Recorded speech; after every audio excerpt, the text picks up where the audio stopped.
4 easy steps to memorise the note names on a guitar. Before starting on the 4 steps, you need to know the absolute basics of note naming. The notes are named from A to G, and these note names are simply repeated where necessary. For example, A, B, C, D, E, F, G, A, B, C, D, E, F, G, etc. The first slight complication that needs to be remembered is that the gaps between the notes aren't all uniform. The B and C and the E and F are closer than all the other notes. Or, to put it another way, what's actually going on is there's a tone gap between each of the notes, except B and C where there's a semitone and E and F where there's another semitone. So, looking at this on the neck of a guitar, you can see there's a gap between A and B, C and D, D and E, F and G, and G and A. This is a universal musical pattern, and it can be seen most clearly on a keyboard or a piano. The familiar pattern on any piano or keyboard of black and white keys arises as a direct result of the distribution of the notes.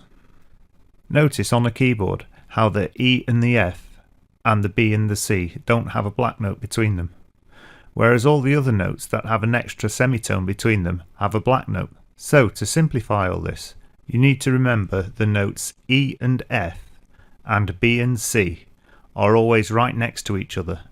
There's no empty fret between them. Step 1 in learning the names of the notes on a guitar is to learn the names of the open strings. The name of the open strings, going from thickest to thinnest, are E, A, D, G, B and E. And you can remember these by using a simple saying. Here are 3.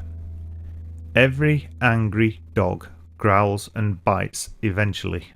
Or Eddie ate dynamite, goodbye Eddie. Or elephants and dogs, God blesses everything. When memorising the names of the open strings, you're also memorising the names of the notes on the 12th fret. This is why many guitars have a double dot or an accented marker on the 12th fret, because it's an octave above the open strings. I'll explain octaves later in this tutorial. The next step is to memorise the name of the notes on the bottom E string. Even if you don't want to learn to read music or don't want to study theory, it's important that you know the names of these notes. E-shaped bar chords and many of the scales get their names from the bottom E string.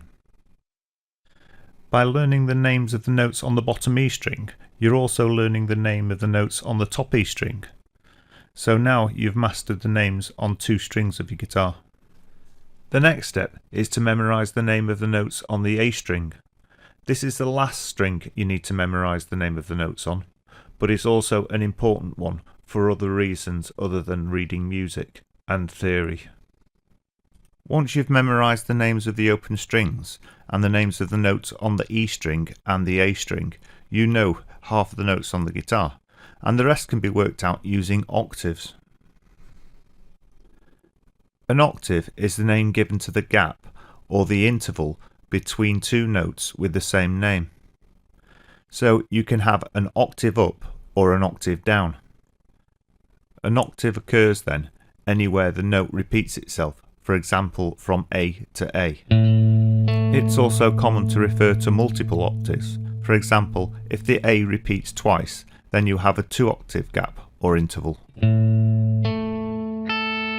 If you prefer to think about this in a technical or scientific way, the octave is the point at which the frequency doubles or halves.